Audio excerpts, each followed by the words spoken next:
Ano to? Bakit hindi ko maigalaw ang mga pako? Hayop ka bata, magbabayad ka. Wala ka ng takas ngayon dahil mamamatay ka na. Hindi pwede ito. Huwag. Nang maulila si Salazar sa kanyang mga magulang ay natuto siyang magbanat ng buto na siya lang mag-isa. Noong una ay wala siyang mapasukan hanggang sa sinubukan niya ang magluto ng kakanin. Binatang tao si Salazar.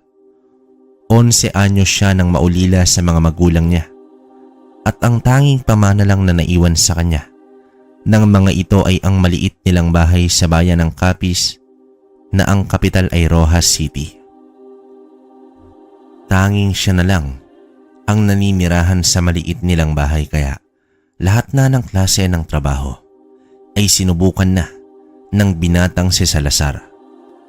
Haka-haka sa lugar nila ang hindi lang basta tao ang naninirahan doon. Maging kakaibang nilalang ay naroroon din pero hindi naman iyon gaanong pinapansin ni Salazar dahil wala pa namang napapaulat ukol dito. Hanggang sa maisipan ng binata na magluto at magtinda na lang ng mga kakanin dahil noong araw ay yon ang hanap buhay ng kanyang mga magulang.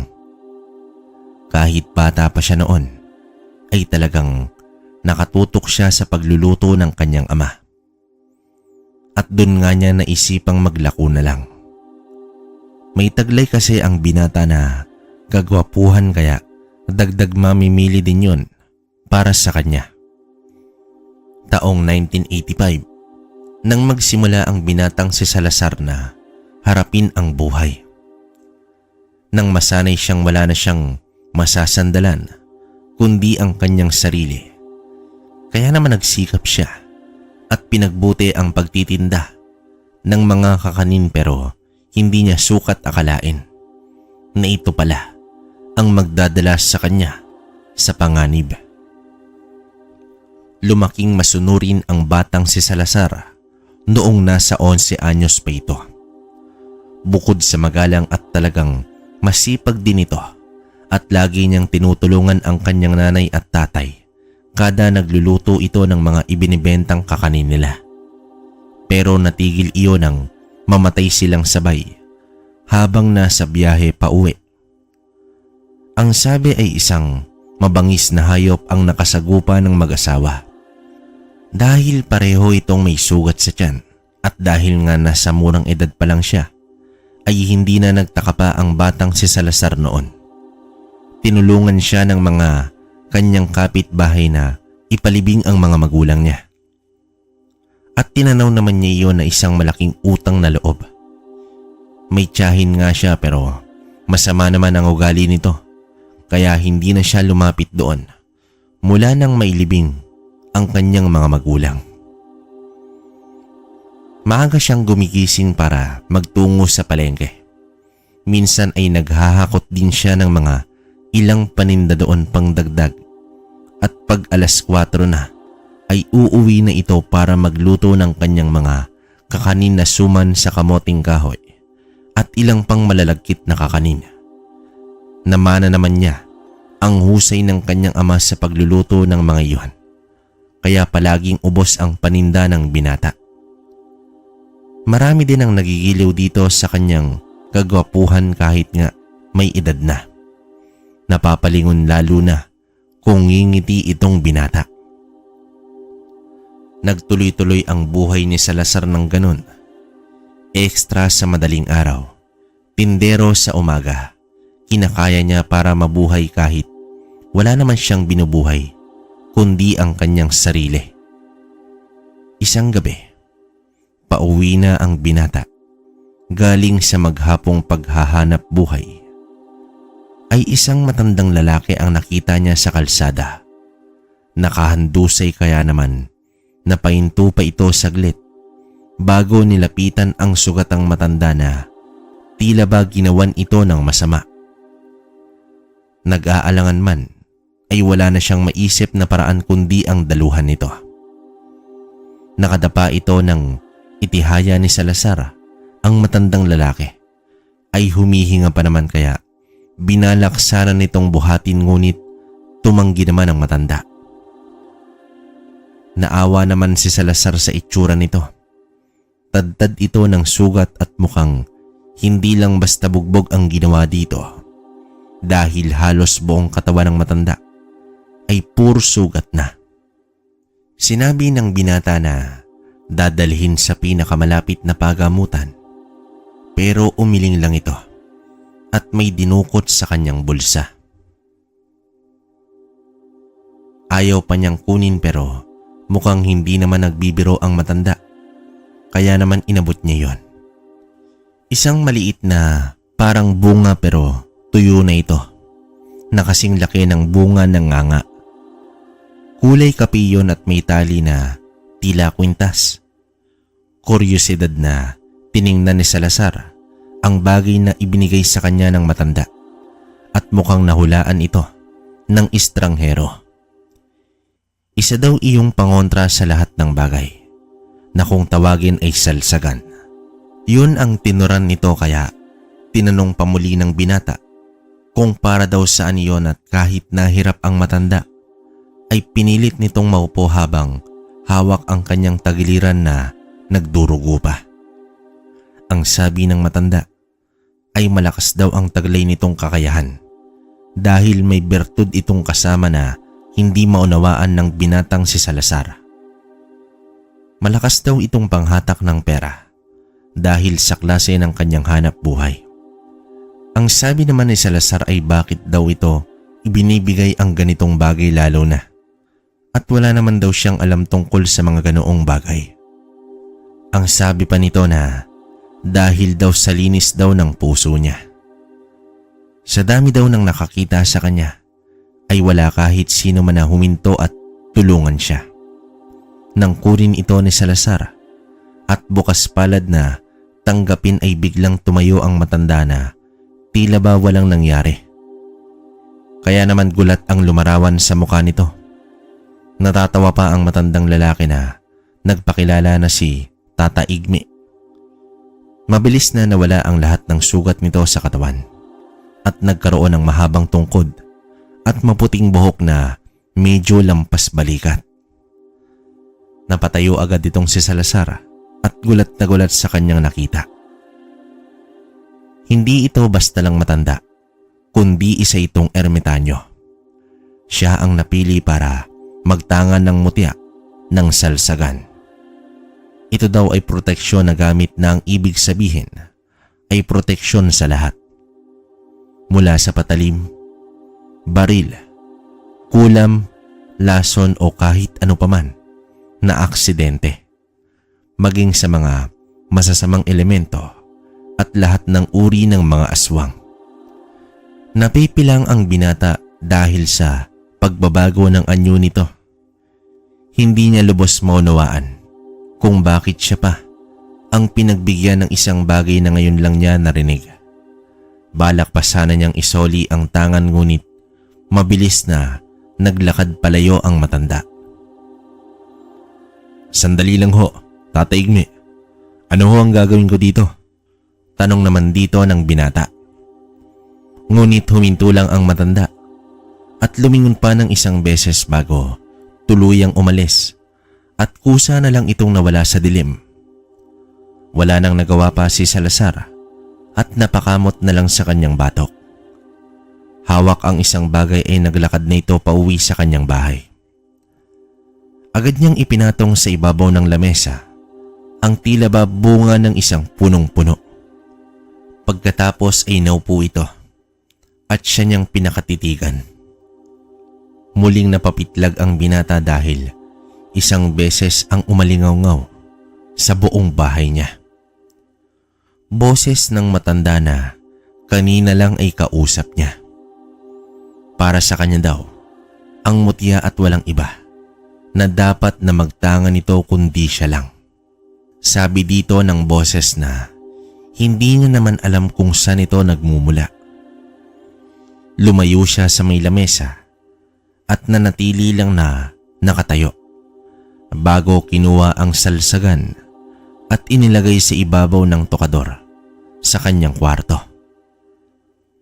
Tatalikuran na sana niya yon nang marinig pa niyang muli ang boses nito. Huwag daw niyang ilalayo sa kanyang katawan ang mutya, kaya kahit nag-aalangan pa ay kinuha na rin ito at inilagay sa bulsa. Halos madilim na noon ang buong paligid, kaya naman naisipan pa ng binata na magsaayos ng kanyang mga kakailanganin para sa panibago niyang ititinda sana para bukas. Hindi na nga nakuha ng binata na kumain pa. Nagkasya na lang siya sa paghigop na mainit na kape at nagpahinga na rin kinalaunan. Nagising naman ang diwa ng binata dahil sa sigaw ng isang babae at nguy-nguy ng ilang tinig na kanyang naririnig sa di kalayuan ng bahay niya. Tumayo ito at sinindihan ng gasera sa ibabaw ng kanyang lamesa. Mahirap ang buhay noon, kaya madalang lang ang elektrisidad na meron. Pupungas-pungas pa ang binata na tumayo sa tapat ng bintana para silipin sana ang iyakan at sigaw na kanyang naririnig.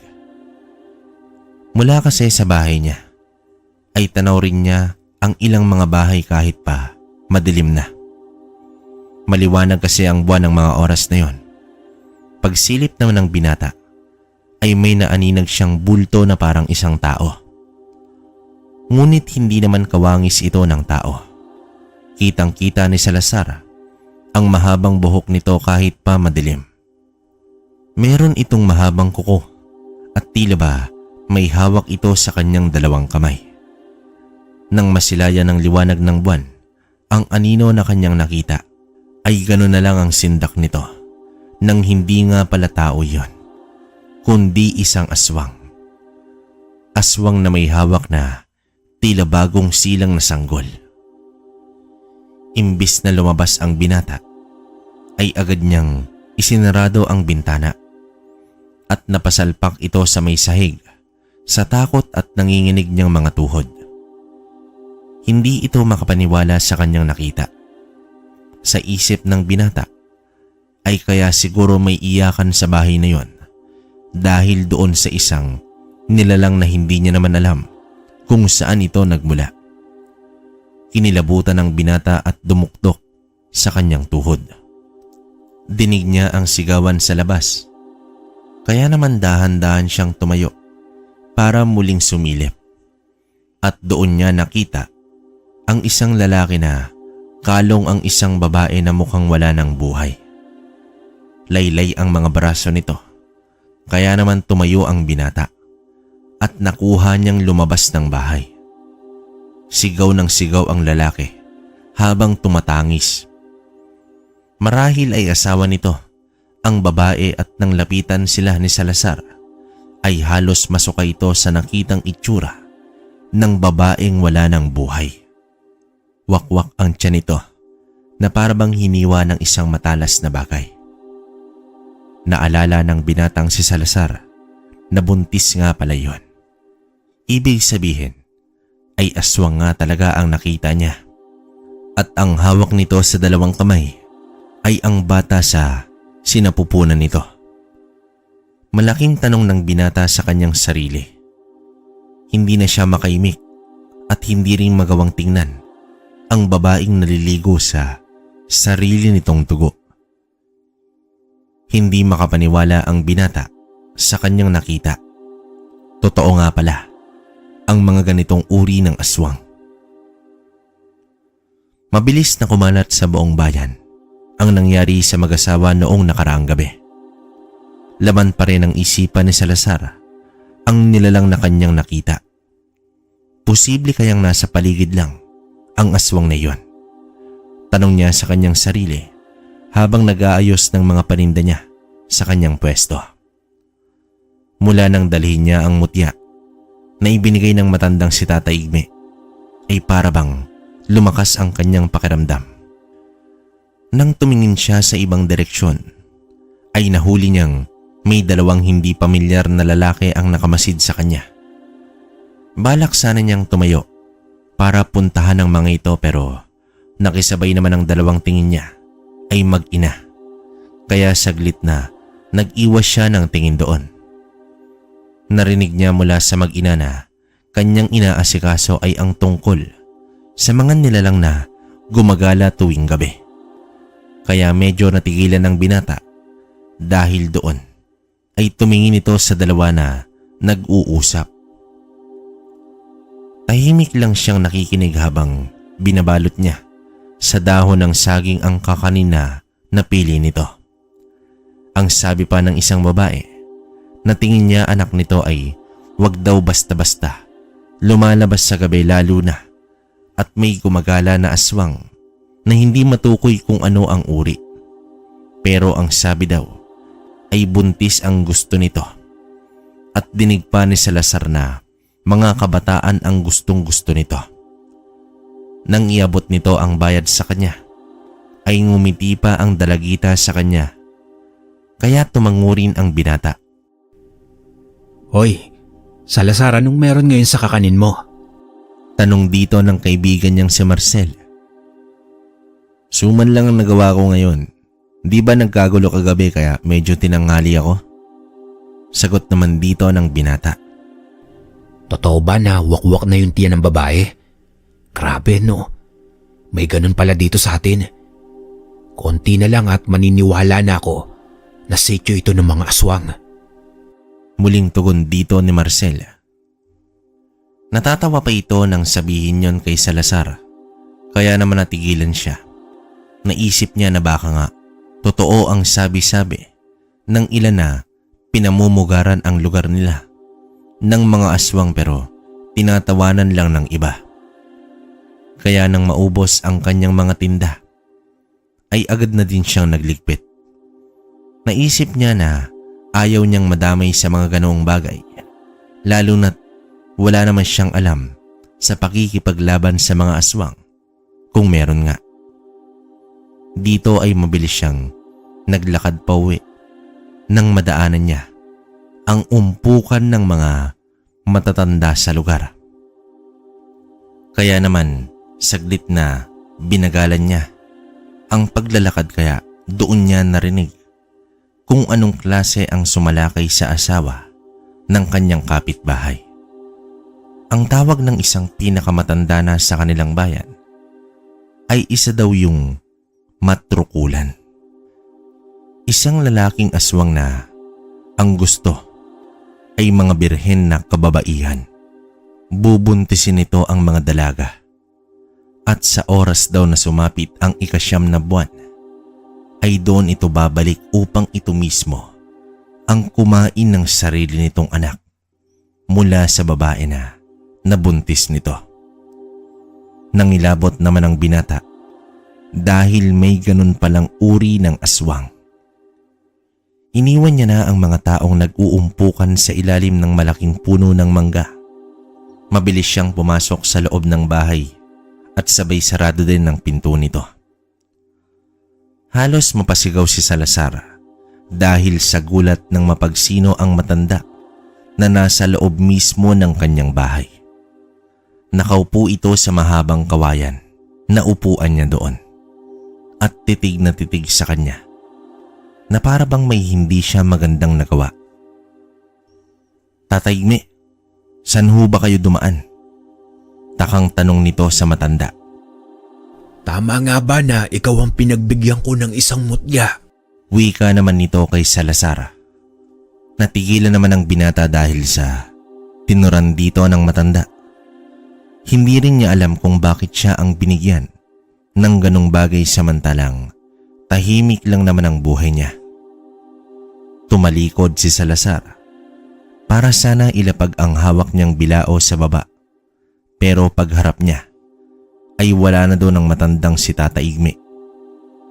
Hinahanap pa nito ang matanda ngunit wala na ito doon. Kaya naman napabuntong hininga na lang si Salazar. Napaisip tuloy ito kung gagawa ba siya ng paraan para makatulong o manahimik dahil alam niyang wala siyang kakayahan. Maagang naghapunan ang binata. Bit-bit niya hanggang makarating siya sa kwarto ang sinabi ng matandang si Tata Igme. Kakalapat lang ng likod ni Salazar sa kanyang katre nang makarinig siya ng ingay mula sa likod ng kanyang bahay. Kaya bigla siyang kinutuban. Baka mamaya ay yun ang aswang na pinag-uusapan ng mga matatanda kanina. Kaya agad siyang bumangon kahit na dinadaga ang kanyang dibdib. Kinuha niya naman ang karit na nasa tabi lang ng kanyang katre. Kahit na kinakabahan, ay kinapitan na lang ng binata ay ang mutya na ibinigay sa kanya ni Tata Igme. Nasa bulsa iyon ng kanyang pantalon. Lumabas siya sa loob ng kanyang kwarto at tuloy-tuloy na binuksan ang pinto kaya tumambad sa kanya ang dilim ng paligid. Kinuha niya ang sulo at nagkiskis ng 3 palito ng posporo kaya may narinig siyang tila mahinang sigaw. Nang masindihan ay itinanglaw niya ito sa dulong bahagi ng madilim na lugar at doon ay kita niya ang isang nilalang na hindi niya kailanman pinangarap na makita. Naglakad naman ang binata palapit sa nakatalikod na nilalang nang may matapakan siyang naging sanhi ng ingay. Kaya naman napabaling sa kanya ang atensyon nito. Napaupo naman siya sa lupa dahil sa itsura nito. Balot ng dugo ang bibig at tila may nilalantakan sa kanyang kamay. Humarap ito at doon niya nakumpirma na meron nga isang maliit na paa ng bata. Ang maliwanag niyang nakita kaya naman halos namilog ang mga mata ni Salazar sa gulat at takot. Bigla niyang naalala ang sabi ni Tata Igme, kaya kahit nabalot ng takot ang dibdib niya ay tumayo ang binata at hinanda niya ang sarili para kung sakaling sumugod ito ay may laban siya. Hinagis ng aswang na kung tawagin ng kanyang mga kabarangay ay isang matrukulan ang hawak sa kamay at mabilis itong tumakbo patungo sa kanyang direksyon. Hindi naman alam ng binata ang unang gagawin pero basta na lang niyang inilabas ang hawak niyang karit. Nasanggi nito ang braso ng aswang kaya naman umatungal ito ng ubod ng lakas. Maya-maya pa, nagdatingan ang iba pang kalalakihan at nakitang nakikipaglaban siya. Kaya naman nang makita yon ng aswang, ay mabilis itong umalis at tumakbo na katulad ng isang mabangis na hayop. Nagulat pa nga ang mga kalalakihan nang maabutan siya doon. Nakatingin lang si Salazar sa pinasukang madilim na lugar ng aswang. Nabalot ng takot ang buong bayan nila. Pero ang binatang si Salazar ay unti-unting sinasanay ang sarili laban sa mga aswang na maaring sumalakay sa lugar nila. Pero tuloy lang ang hanap buhay niya. Sinasanay lang niya ang kanyang sarili para kung sakaling magbalik ito ay kaya niya nang harapin. Isang kahina-hinalang lalaki ang nakita ng binata na paikot-ikot sa lugar. Kaya naman ibinilin niya muna ang kakanin sa katabing tindero. "Hoy, bago ka dito ah. Bakit paikot-ikot ka? Anong hinahanap mo?" Sita ng binata sa lalaki. Wala kang pakialam. Sagot naman dito ng lalaki. Tinitigan siya ng mariin ng lalaking iba ang dating sa kanya. Tinalikuran siya nito pero nanatili lang ang binata na nakatingin dito hanggang sa mawala ito sa kanyang paningin. Bandang hapon nang makaubos ang binata ng kakanin niya. Halos ubos iyon. Nagtira lang siya ng 2 piraso para sa hapunan niya maya-maya. Tama nga ang matanda dahil mabilis makahatak ito ng pera. Ang tangan niyang mutya ng salsagan, kaya naman ginawan niya ito ng hawakan para maging isang kwintas. Niligpit niya na ang mga gamit dahil halos sila na lang ang naroroon. Sumakay na siya sa isang nakapila doon na tricycle para mapabilis din ang pag-uwi niya. Dahil sa dami rin ng naglipana na sasakyan sa lugar ay halos inabot na rin ng dilim ang binata, maging ang tsuper. Nagdaan sila sa matataas na talahiban Pero wala namang kakaiba. Hanggang sa makarating sila sa bahay niya, kaya inabutan niya ng tamang bayad ang tsuper ng tricycle. Tinanaw din niya ito palayo.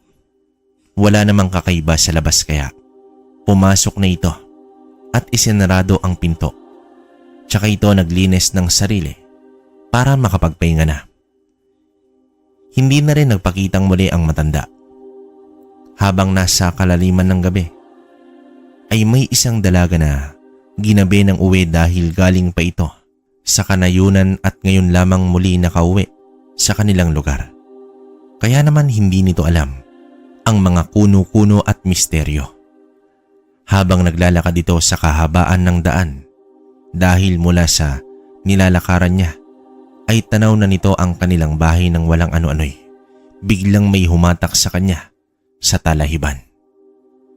Wala na itong nagawa kundi ang sumigaw dahil wala siyang naging laban sa lakas ng lalaking humatak dito. Nagawa ang nais nito at bago siya iwan ay nag-iwan ito ng mga salita. Babalikan kita sa takdang araw ng iyong panganganak at ako mismo ang kakain sa kanya. Tanging pag-iyak na lang at isang malakas na sigaw ang nagawa ng dalagang si Isabel. Bigla namang nagising itong si Salazar dahil tila may narinig siyang sigaw sa di kalayuan. Bumangon pa nga ang binata para kung sakaling maulit-ulit ang pagsigaw ay mapuntahan niya, ngunit hindi na ito naulit pa. Pagak na umiiyak ang dalaga mula sa talahiban. Iika-ika itong lumabas doon at punit-punit ang damit na nakauwi kaya ganun na lang ang galit at takot ng kanyang mga magulang. Sinabi naman ito ang nangyari ngunit hindi naman naniwala ang kanyang mga magulang. Kaya naman umiyak na lang ito hanggang mag-umaga. Nabalitaan ito ng buong bayan. Kaya pinag-iingat ang lahat ng mga kadalagahan sa lugar na iyon. Humahangos ang kaibigan niya nang magtungo ito sa kanyang bahay. Hindi muna siya kumuha ng extra sa palengke. Salazar pare, nabalitaan mo na ba yung nangyari sa anak nila Manggado? May humalay daw doon. Wika dito ng kaibigan niya. Sino? Si Isabel? Hindi ba't nasa kabilang nayon yun? May nobyo na siya, di ba? Tanong dito ng binata. Wala pare. Ang sabi mismo ni Isabel ay kakaibang lalaki daw yon. Dagdag panawika dito ng kaibigan niya. Napaisip ang binatang si Salazar dahil isa lang ang pumasok sa isip niya ng mga oras na yon. Sabay tingin niya sa kanyang kaibigan. Dito niyaya niya si Marcel na tingnan ang dalaga at nang makita sila nito ay parang nakakita ito ng multo dahil kakaiba ang takot na nakita ni Salazar sa mga mata ng dalaga. Sinabi ng mga magulang nito ang nangyari pero hindi naman sila naniwala na isa yung matrukulan. Wala daw ganun at kwento-kwento lang ng ilan pero mababakas sa mukha ng dalaga ang labis na takot. Hanggang sa palihim siya nitong kinausap dahil ayaw daw siyang paniwalaan ng kanyang ama. Akala ay nobyo niya lang ang may gawa nun pero wala naman daw siyang nobyo. Halos maiyak ito sa paghingi ng tulong dahil kada gabi raw ay may mga kaluskos sa gilid ng bahay nila. Tingin mo pare, totoo yung sinasabi niya na hinalay siya nung halimaw na nakikita dito? Tanong dito ni Marcel. Yun ang aalamin natin. Sama ka sa akin mamaya. Saad naman dito ni Salazar. Tumango lang ang kaibigan niya at hindi muna siya nagtinda para sa araw na iyon. Gumawa sila ng pwedeng magamit kung sumalakay muli ang tinutukoy ng dalaga. Mabilis na nilukob ng dilim ang buong maghapon. Nasa bahay ng binata ang kaibigan nito dahil sumang-ayon si Marcel na habulin ang gumagala at namemerwisyong aswang sa kanilang bayan. Nasa labas ang magkaibigan nang biglang may mabilis na hayop ang nagtatakbo kaya napatayo itong si Marcel sa kanyang kinauupuan. Mabilis na kinuha ni Salazar ang karit niya habang hawak ni Marcel ang sulo ng ilaw. Natakot pa nga ang kaibigan nito dahil nagtago ang binata sa likod ni Salazar. Nakita mo ba yun pare? Aswang din kaya yun? Takot na tanong dito ni Marcel. Palagay ko, kaya dapat talasan mo rin. Wika naman ito sa kaibigan niya. Salazar, ayun siya. Bulalas dito ni Marcel. Nilingon naman ng binata ang tinuturong direksyon nito. At tama nga siya dahil bumalik ang isang asong malaki. Kaya naman pinatras nito si Marcel. Tiningnan pa niya ito at bakas sa mukha nito ang takot at pamumutla. Umangil ang asong malaki. May matutulis itong mga ngipin at malaking tenga. Tila ba galit na galit kaya naman hinawakan ni Salazar ang mutya at hinalikan nito. Mabilis na tumakbo ang asong itim. Kaya naman pinapasok ni Salazar sa loob ng kanyang bahay si Marcel dahil napaupo pa ito sa labis na gulat. Agad-agad itong nagkumahog ng takbo at isinarado ng malakas ang pinto. Sumigaw siya ng maghawak ng asin kung sakaling makalusot ang asong itim sa kanya. Pasalpok na sinuro siya nito pero nagulat pa ang binata dahil napigil niya ito. Kakaiba ang lakas na meron siya na kahit kailan ay hindi niya naisip. Kaya naman binuhat niya ang malaking aso saka ibinakal sa lupa. Napaigik ito dahil sa sobrang sakit. Pero hindi doon natapos ang lahat dahil tumayo pa ito at kita niya na nanlilisik pa ang mga mata. Mapupula na akala mo may baga. Pero hindi niya iyon pinansin. Ang nais ni Salazar ay mapatay niya ito dahil tiyak niyang hindi ito nag-iisa. Kahit na nasaktan niya ito, ay magilas pa din na sumugod ang itim na aso. Kaya wala na siyang pagpipilian dahil inangat niya ang karit at sakto dahil lumundag ito patungo sana sa kanya. Kaya naman nagkaroon siya ng pagkakataon para masugatan niya ito. Dito nahiwa ni Salazar ang isang parte ng binti nito hanggang sa likod. Kaya tumalsik pa ang ilang dugo ng aswang na anyong aso. Pabalibag na bumukas ang pinto at iniluwanon si Marcel na hawak ang isang dakot na asin.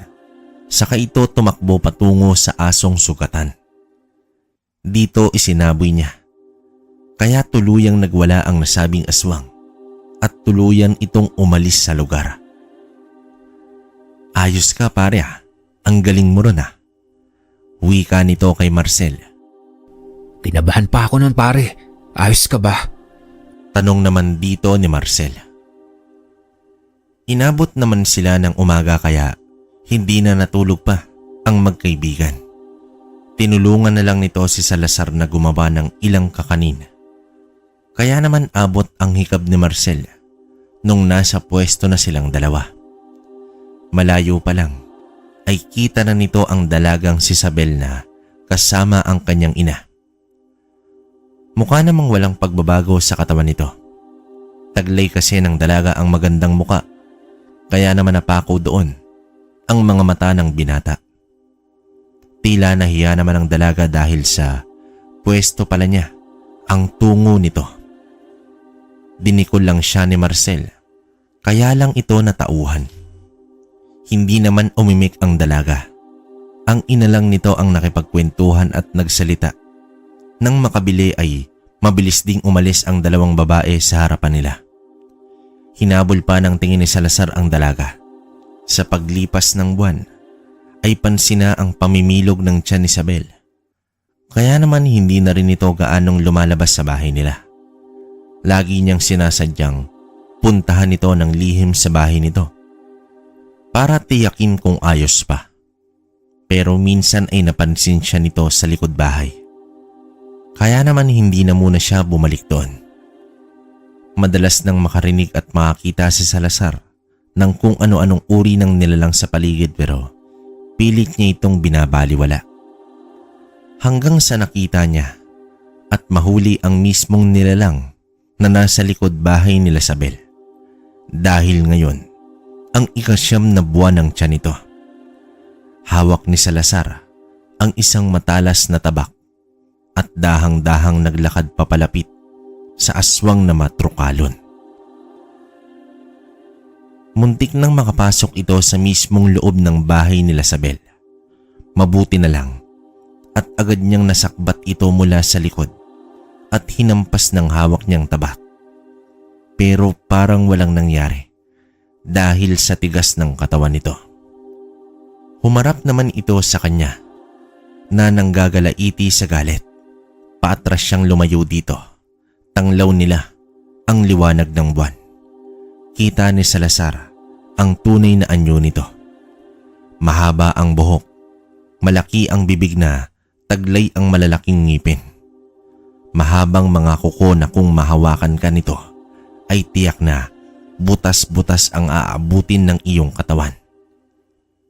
Dito mabilis na kumilos ang aswang at ngayon nga nakalayo na sila sa bahay nila Sabel. Nakarating sila sa punuan ng mga nyog at mukhang malayo na sila sa kabahayan. Tingin niya dito ay tila gutom na. Mukhang tama nga ang sinabi sa kanya ni Sabel na ang bata sa sinapupunan niya ang kukunin nito. Kaya naman hindi siya naging kampante sa oras na yon. Dahil ang totoo, tingin niya dito ay mukhang hindi ito magpapahuli ng buhay. Sa klase ng tindig nito ay mukhang balisa dahil mukhang anumang oras ay susuguri na siya. Kaya naman si Salazar na ang unang sumugod at mabilis ang bawat kilos niya. Sumugod din ang aswang. Kaya naman halos magkasing bilis sila ng kilos. Kaibahan nga lang ay mas malakas ang nilalang. Kaya nang matamaan siya nito sa balikat, ay agad na nagdulot ito ng pagdurugo. Biglang nagpalit anyo ito ngunit ganun pa din ang kamay nito. Isa kang hadlang sa katulad namin na matagal nang nananahan dito sa sityo. Sambit dito ni Lito. Kayo ang salot dito. Kaya umalis ka. Wika dito ng binata. Balakid ka, kaya dapat sa'yo ay mamatay na. Muling turan dito ng aswang. Hindi ko hahayaan yan. Kaming mga tao ang dapat manirahan dito. Hindi ang mga gaya ninyo. Tugon dito ng binata. Sumugod muli ang aswang. Kaya naman, iwinasiwas ni Salazar ang hawak niyang tabak na kasing talim ng mga kuko ng katunggali niya. Ganon pa rin ang nangyari. Muli ay nasapul siya nito sa kabilang balikat. Pero ang napansin niya ay wala ng sugat ang nauna niyang balikat. At dahil yun, sa tangan niyang mutya. Sinipa niya ito, kaya ito napasadsad, papalayo ng bahagya. Mabilis na tumayo si Salazar at patakbong sinugod ang aswang. Nasapul niya ito sa tagiliran kaya sumigaw ito. Isang mabilis na sipa rin ang pinakawalan nito kaya naman sumadsad ang binata sa lupa. At yun naman ang naging hudyat para iwan siya nito. Mabilis na hinanap ng binata ito sa paligid ngunit wala na. Pinulot niya ang nabitawan na tabak at balak na sanang bumalik sa bahay niya nang isang malakas na sigaw ang umagaw sa kanyang pandinig. Nagulat ang binata at may kasamang kaba. Mula ang sigaw sa direksyon ng bahay nila Sabel. Dito tinakbo niya ang lugar at halos mapaluhod ito nang makitang nagkakagulo na. Hinawi niya ang mga tao at gano'n na lang ang gulat niya at panlulumo nang makita ang malagim na sinapit ng dalaga. Wakwak ang tiyan nito at wala na ang sanggol. Patay na ang dalaga. Akala niya ay nailigtas niya ito pero naisahan siya ng aswang. At tungal na walang mulat ang ginawa ng nanay nito. Ganon din si Manggado na tatay nito. humahangos din si Marcel na nagtungo doon at hindi rin halos nakagalaw nang makita ang kalunos-lunos na sinapit ng dalaga. Ipinukol naman ni Marcel ang tingin sa kaibigan at nakita niya na halata ang galit sa mukha ng binata. Tinapik niya naman ito sa balikat ngunit umalis lang ito. Mabilis na sinundan ito ni Marcel at saktong huminto ito sa isang malaking puno. Kita niya ang pagyugyug ng balikat ni Salazar. Tanda na umiiyak ito at maya-maya pa bigla nitong sinuntok ng sunod-sunod ang puno. Sumigaw ito na tila hindi matanggap ang nangyari. Ang tanga ko, hindi ko sila nailigtas. Hindi ko pa napatay ang hayop na yon. Galit na wika dito ni Salazar. Tama na yan pare, hindi mo naman responsibilidad yon. Wika naman dito ng kaibigan niya. Tutugisin ko siya. Sagot dito ng binata. Lumipas ang isang linggo. Buhat nang mangyari ang pag-atake. Nang matrukulan ay mas nanaig kay Salazar ang hanapin at ubusin ang kahit sino mang aswang na lalabas sa bayan. Isang hapon, habang nagsisibak ng kahoy ang binata, ay isang ingay at kaluskos ang narinig niya kaya hinawakan niya ang pinakamalaking kahoy na nasa tabi nito at lumakad paikot sa bahay niya. Isang malaking baboy ramoy yon, kaya ibiniba niya ang kahoy. Tangka niya itong iaabot ngunit mabilis itong tumakbo, pasugod sa kanya kaya nanlaki ang mata ng binata. Tumakbo siya palayo habang umiikot silang dalawa. Nahagip ng kanyang paningin ang palakol kaya binunot niya ito sa malaking troso na kanyang sinisibak.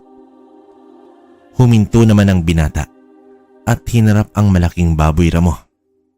Akala niya ay ordinaryong baboy lang ito pero habang palapit ito ng palapit ay nakikita niya ang kaiba nito sa isang baboy lamang. Mapula ang mata at may taglay na kakaibang aura. Mukhang may isip rin dahil nakatitig ito sa kanya. Naisip naman ng binata na pagsugod nito ay merong kalalagyan. Kaya naman lumayo pa siya sa kanyang bahay hanggang sa makarating sila sa maluwang na bakuran. Para mas maayos siyang makagalaw, panay puno ang paligid nila. Mga puno ng nyug na matataas at merong ding talahib. Medyo walang taong nagpupunta doon dahil halos liblib na rin. Pero para kay Salazar ay ayos lang yun para walang madamay kung sakaling marami ang mga kagayang uri nitong kaharap niya ngayon. Malakas ang pakiramdam ng binata. Kaya naman pasimple niyang inilibot ang kanyang mga mata sa paligid dahil halos padilim na rin.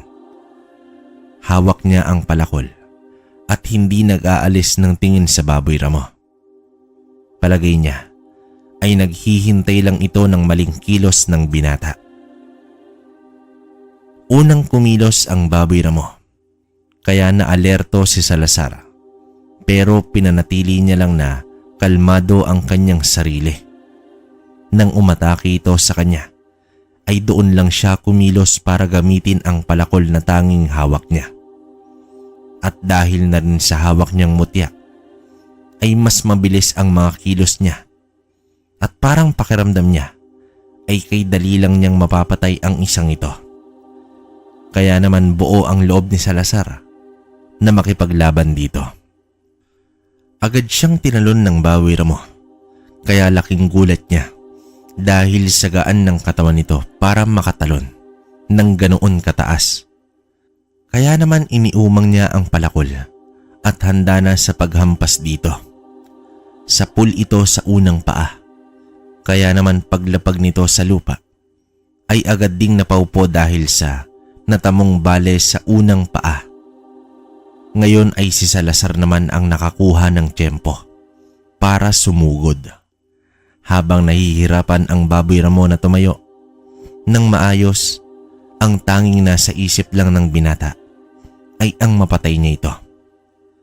Sibak ang bungo ng naturang baboy Ramo dahil sa tindi ng paghampas niya dito. Nabiyak ang ulo nito pero buo pa rin ang katawan. Sa pagnanais niya na makapatay kahit isa man lang sa uri ng aswang para kay Isabel, ay hindi niya na halos napigil ang umusbong na galit sa kanyang dibdib. Kahit na may taglay na lakas ang napatay niyang baboy Ramo, ay hindi man lang siya napagod. Nakaramdam ng konting kaba pero panandalian lang dahil sinanay niya ang sarili para sa mga ganitong klaseng pangyayari. Kinaumagahan ay balik muli sa pagtitinda ang binata. Halos ubos muli ang tinda niyang mga kakanin kaya naman sandali muna siyang nanatili sa pwesto bago nagligpit. Katulong din niya ang kaibigang si Marcel. Hindi na rin kasi bumalik pa ang matrukulan na pumatay kay Isabel marahil ay sa ibang lugar na ito na merwisyo. Pero kahit pa, alam niyang babalik ito sa lugar nila dahil ang tingin halos ng nakakarami ay sityo ng aswang ang bayan nila. Dahil marami ng kababalaghan na nangyayari. Iba't ibang uri ng aswang ang meron sa lugar nila. Gaya na nga lang habang pauwi ang binata, isang hapon, at kasama din ito si Marcel. May isang asong itim at isang malaking tila pusa ang nasa gitna ng daan. Nagpa siya kasing maglakad na lang si Salazar at Marcel dahil medyo natagalan sila dahil kinukumpuni pa ni Salazar ang kanyang pwesto. Parehong itim ang dalawang hayop na nasa gitna ng kalsada. Huminto sila habang tanga ni Salazar ang dalawang bilao. Nanlilisik ang mga mata nito sa kanila. Nagtataka naman ang binata maging ang kasama nito kung bakit sila parati ang nakakatsyempo sa sitwasyon na ganon. Sakto naman na may paparating na isang tricycle kaya kahit ayaw lumihis ng dalawang hayop sa gitna ay wala silang nagawa. Pero nanatiling nakatingin lang si Salazar at ang kaibigan nito ay tila ba nakaramdam na ng takot. Maya-maya lang ay nawala ang mga ito. Kaya naman lumapit ang binata sa mismong kinatatayuan kanina. Ngunit mabilis na nawala ang mga ito hanggang sa tuluyan na rin na umalis ang dalawa doon. Kaya saglit huminto si Salazar at tiningnan ang lalaking hindi naman pamilyar sa kanya. Nang medyo malapit na ang binata, ay humarap ito sa kanya na may kakatwang ngisi sa mga labi. Pansin ng binata ang mga mata nito na namumula. Hindi naman mukhang lasing pero bakit iba ang dala nitong aura? Saad nito sa kanyang sarili. Maya-maya pa, dito nagsalita ang lalaki. Dito ka pala nakatira. Wika nito sa kanya. Sino ka? At anong kailangan mo sa akin? Mukhang mali ka yata ng napuntahan na lugar. Sambit naman dito ni Salazar. Hindi ako magkakamali kahit kailan, binata. Ikaw ang pakay ko. Muling tugon dito ng lalaki. Yumuko naman ito at nagpalit ng anyo. Kita niya ang itsura nito. Naalala agad ni Salazar ang nakaharap niya nung gabing namatay itong babae at ang nasa sinapupunan niya. At hindi nga siya nagkakamali. Ito ang aswang na pumaslang sa dalaga na nagugustuhan din niya. Mukhang naaalala mo na ako, bata. Katapusan nyo ng dalawa. Wika nito. Tumabi ka, Marcel. Dun ka sa likod ng puno. Utos niya dito sa kaibigan niya. Biglang sumugod ang aswang. Kaya tumakbo si Marcel sa likod ng isang puno sa takot nito. Tangay pa nga nito ang bilao ni Salazar. Mabilis ang matrukulan, kaya naman parang nahirapan ang binata. Pero gagawin niya ang lahat para maipaghiganti ang dalaga. Siguradong may kahinaan din ito. Sa isip-isip ni Salazar, ang liksi nito kaya hindi niya mahuli ang bawat galaw ng nilalang. Maya-maya lang ay may isang lumabas pa. Kaya naman inalala niya ang kanyang kaibigan na baka ito ang punteriyahin. Nilingon niya ang kinaroroonan ni Marcel at nakakubli pa rin ito sa puno. Halos padilim na din. Kaya mas delikado dahil wala man lang ilaw ang paligid nila. Nasa loob ang sulo kaya kailangan pa niyang lituhin. Pero sa tansya ni Salazar ay hindi niya ito malilito. Dahil sa itsura ng nilalang, mabilis ang bawat kilos ng mga ito. Halos sabay ang paglusob kay Salazar kaya hindi nito alam kung sino ang uunahin. Nakalmot siya ng isang matrukulan sa braso kaya napasigaw ang binata. Hindi niya naman inaasahan na marami pala ang mga ito dahil 3 na sila ngayon. Pero kahit na ganon ay lalaban pa rin ang binata. Abala ito sa pagharap niya sa tila ba pinuno ng 3 matrukulan. Kaya hindi niya napansin na nakalapit pala ang 2 sa kaibigan niya. Napukaw lang ang pansin ng binata nang sumigaw itong si Marcel at halos maputol ang ugat niya sa ulo nang makita niyang nilalantakan ito ng 2 nilalang. Kaya halos matulos siya sa kanyang kinatatayuan. Kita niya ang paghihirap sa mukha nito, kaya tila nagdilim ang paningin ni Salazar. Sa galit niya, ay basta na lang siyang nagpunta sa harapan ng mga ito at sabay pinalakol niya ito sa balikat. Sunod ay sa ulo nito kaya humandusay ang isang matrukulan sa lupa. Katabi ng katawan ni Marcel na ngayon ay wala na ring buhay. Yan ang bagay sa'yo. Wika dito ng nilalang. Magbabayad kayo, mga hayop kayo. Galit na sigaw dito ni Salazar. Kung hindi ka pakialamero, hindi niya sasapitin yan. Pero nakialam ka dahil sa amin ng bayan na ito. Wika ulit dito ni Lito.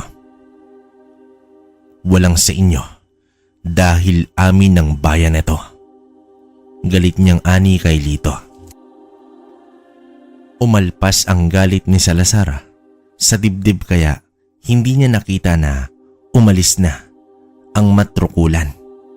Nakaluhod ang binata sa malamig at kutay-gutay na katawan nito.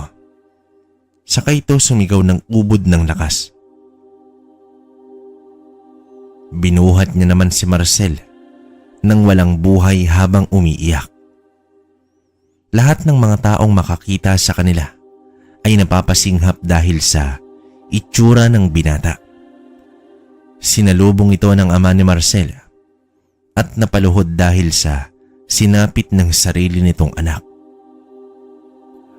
Buhos ang luha ni Salazar dahil maging ito ay hindi niya naprotektahan laban sa aswang na nakaharap niya kanina.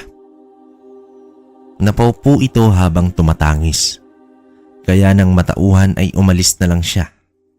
Agad at umuwi na rin ang kanyang bahay. Itinapon niya ang mutya na nakasuot sa kanyang leeg at maging ang Diyos ay sinisisi niya sa mga nangyari. 3 araw ang lumipas ay tuloy pa rin ang pananalakay ng mga matrukulan sa bayan. Ngunit nagmistulang bingi itong binata sa kanyang paligid. Lugmok ito dahil sinisisi din niya ang sarili dahil sa nangyari. Kaya kahit pa dinig niya ang iyak ng mga ina na nawalan ng anak ay wala siyang pakialam. Hanggang sa isang gabi ay lumusob ang isang asong itim dahil hindi na rin niya natitiis ang ingay at pagtatangis ng iilan. Noon lang niya napansin na wala na pala ang mutya na kaloob ni Tata Igme sa kanya. Kaya naman nagtaka siya agad niyang maisip ang kanyang nagawa. Marahil ay binawi ito ng ermitanyo dahil sa kanyang inugali. Basta na lang kasi niya itong itinapon. Kaya kahit walang tanga na mutya, ay matapang niyang hinarap ang isang anyong aso. Dinampot niya ang matulis na bagay na nakasandal sa haligay ng bahay niya at patakbong sinugod ang sumulpot na aso. Wala na siyang pakialam kung saan ito tatamaan. Ang mahalaga ay mapatay niya ito. Tinamaan ito sa ulo. Sunod ay pinalo ito ni Salazar sa likod, kaya halos mapaluhod ang nilalang sa lupa dahil sa sobrang galit nito. Nagtalsika ng dugo sa mukha niya, kaya lang siya tumigil sa paghampas dito. Tila natauhan ng binata at agad na tumayo at lumayo dito. Binitiwan niya ang hawak na bagay at tiningnan ng mga kamay. Puno ng dugo mula sa asong itim na alam niya iba ang tunay na anyo. Kalaunan ay narinig niya ang boses ni Tata Igme. Kaya sinuyod niya ang paligid ngunit wala ito doon. Napuno daw ng galit ang puso niya. Kaya kusang nawala ang mutya nang basta na lang niya ito itapon kung saan. Sandaling natigilan ang binata at inalala ang mga nangyari sa kanya. Masyado siyang kinain ng galit dahil sa nangyari kay Marcel na nag-iisa niyang kaibigan. Kaya naman napaluhod ang binata at tumangis muli, sabay sabing patawad. Dahil sa masyado siyang nagpasakop sa galit at poot, kaya nawalan siya ng pakialam. Sa paligid maging sa Diyos ay nawalan din siya ng tiwala. Pero biglang nagliwanag ng maisip niya na walang mapupuntahan kung patuloy siyang lalayo at tatalikuran ang liwanag. Nagulat ang binata nang bumagsak sa harapan niya ang salsagan at agad niya itong dinampot at dinala sa dibdib saka nagdasal para humingi ng patawad. Hindi na rin ito narinig pa ang tinig ng matandang si Igme. Tumayo siya at haharapin niya ng muli. Ang aswang na kung tawagin ay mga matrukulan. Sasabay siya sa agos kung paano ito gumalaw. Pagpasok niya sa loob ng kanyang bahay, ay inalis niya ang suot na damit na napuno ng dugo ng napatay niyang aso. Hinugasan niya ang sariling braso mula sa dibdib dahil maging yon ay natalsikan ng purong sariwang dugo. Nakarinig siya ng kaluskos sa likod bahay niya, kaya huminga muna siya ng malalim bago lumabas ng bahay. Nakasuot na ang mutya ng salsagan, kaya tiyak niyang kaya niya kahit ilan pa ang nasa labas. Nag-aagaw ang dilim at liwanag ng buwan sa kalangitan ng mga oras na yon. Pero para sa kaibigan niya at sa babaeng itinanggi ay lalaban siya para maubos ang mga salot ng bayan nila na pilit inaangkin. Hawak ang tabak, ay lakas loob siyang lumakad palayo sa bahay niya kung kaya't nasa gitna siya ngayon ng kanyang bakuran. Ilang oras pa ay lumakas ang ihip ng hangin kasabay nun ang pagsayaw ng mga dahon sa bawat punong kahoy. Isang ingay na pamilyar sa pandinig ni Salazar ang umalingaw-ngaw kaya alam niya na kung ano ang kasunod nun. Lumabas ang dalawang matrukulan na parang may bago lang na nabiktima. Puno ng dugo ang bibig nito pareho, kaya mas lalong umahon ang galit ng binata sa kanyang dibdib. Magilas na naunang sumugod ang isa sa mga ito, kaya hindi nagpatalo ang binata. Nakipagsabayan siya dito at wala kahit sino sa kanila ang nais magpatalo. Kaya nang matadyakan ito sa tiyan ng binata, ay inilabas niya ang tabak sa balikat nito. Hiwa ang kanang balikat ng matrukulan, kaya umatungal ito habang hawak ang balikat na may sugat. Napatawa naman ang binata dahil natamaan niya ito. Nagpalit anyo ang isang matrukulan sa pagiging tao at walang iba kundi si Lito. Hindi muna ito pinansin ng binata dahil kailangan niyang tapusin ito agad. Dito nauna ang binata na umatake habang iniinda pa rin ang isa ang nakuha nitong sugat mula sa tabak ni Salazar. Wala nang nagawa pa ang isang matrukulan ng sunod-sunod niyang hinataw ito ng tabak. Lumaban pa ito pero hindi niya na binigyan pa ng pagkakataon para makahabol ito sa kanya. Nang bumulagta ito sa lupa, ay dinig niya ang tangis ng pinuno nila kaya ito naman ang hinarap ni Salazar. Swerte mo lang yan, bata. Pero igagaya rin kita sa kaibigan mo na nilantakan lang ng mga alagad ko. Wika nito kay Salazar. Yun kung magagawa mo pa dahil ito na ang oras mo. Hindi ko nahahayaan na maulit pa yon. Sigaw dito ng binata. Mayabang ka, bata. Tignan lang natin ang tibay mo. Palag nilito kay Salazar. Ang dami mong dada. Umpisa na natin. Muling sambit dito ng binata. Unang umatake ang binata dahil na rin sa pag-aasam na maipaghiganti niya ang mga kaibigan niyang pinaslang nito. Sabay halos ang galaw nila dahil malakas talaga ang matrukulan. Kahit na ganon ay kinapitan ni Salazar ang pag-asa na nasa panig niya. Ang liwanag kaya mas naging agresibo ang kilos niya kesa sa katunggali nito. Tinamaan niya ng puluhan sa muka ang matrukulan kaya naman napatugo nito ang ilong ng isa. Lalo nang gumigil ang nilalang na mapatay siya kung kaya't ibinuhos nito ang buong puwersa para masugatan siya. Hindi binibitiwan ni Salazar ang tabak na tanging sandata niya laban sa aswang. Kaya nang ito na mismo ang naunang sumugod, ay hinayaan muna niyang magdikit sila para mas masugatan niya ito ng gusto. At gano'n na nga ang nangyari. Dahil nadaplisan niya ito sa braso, kaya naputol ang isa. Galit na galit ito kaya mas naging mabilis pa itong kumilos. Pero hindi nagpasindak ang binata. Mas tumibay ang pag-asa niya dahil wala na ang isang kamay nito. Sunod niyang tinapyas ang kabila kaya wala na itong parehong braso. Tumayo siya ng matagal para titigan ang itsura nito. Ngayon mo sabihin na ako ang isusunod mo. Paano ka na ngayon? Putol na ang pareho mong braso. Giit naman dito ng binata. Hambog, hindi mo ko kaya. Sagot naman dito ni Lito. Para ito sa lahat-lahat ng pinatay mo ng walang awa. At ito, para sa kaibigan ko. Tapos ka na. Huling sigaw dito ni Salazar. Hiwa ang tiyan nito at isinunod ng binata ang ulo ng matrukulan.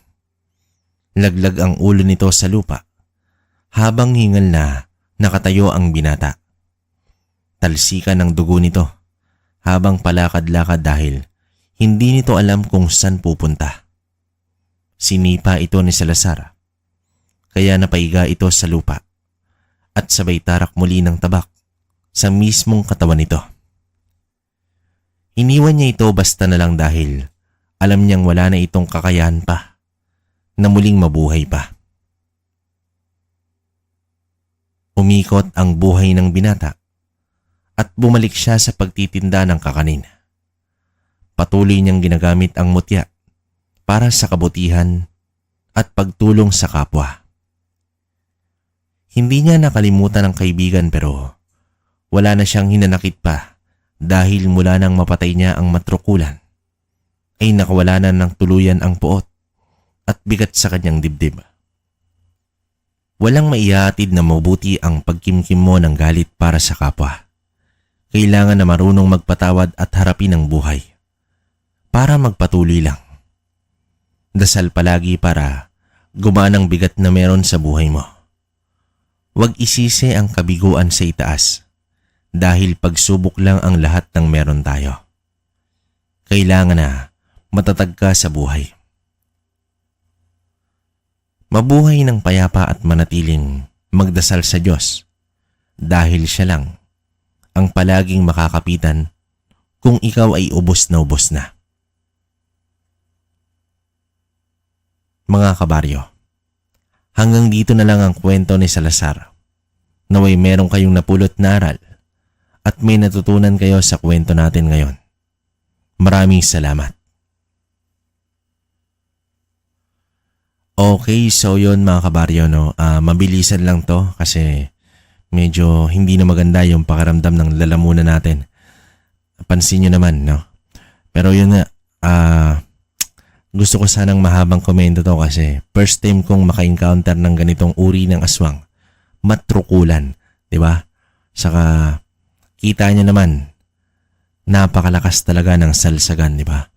Mutya ng salsagan. Hindi ko lang alam kung purong alog to o yung isang klase. Pero grabe, napakalakas. Wala akong masabi. Saka yun nga, nakakalungkot lang. Namatay yung kaibigan ni Salazar, no? Si Marcel, saka yung isa si Isabel, yung babae. Pero sana mas sumaba pa yung kwento, kaya lang yun lang yung pinaka na-encounter nito ni Salazar, no? Hindi na rin kasi inilahad after nung matrukulan kung meron pa. Pero yun nga, hindi ko rin matansya kung pang ilang hanay itong matrukulan sa malakas na uri ng aswang, no? Pero siguro hindi pa rin to sasapat sa lakas ng gabunan, no? Kasi parang etong lahing to may specific na ginagawa, gaya nung binubuntis yung birheng dalaga tapos pag mga anak nakakainin yung anak, grabe yun. Hindi ko alam, parang baliw na uri ng aswang to. Kayo, kung may komento kayo tungkol dito sa matrukulan, comment nyo sa baba o kung alam nyo o narinig nyo na yung ganitong uri ng aswang. Yon, so hindi ko na patatagalin. Maraming salamat ulit sa patuloy na sumusuporta ng channel namin. Yun lang. Salamat.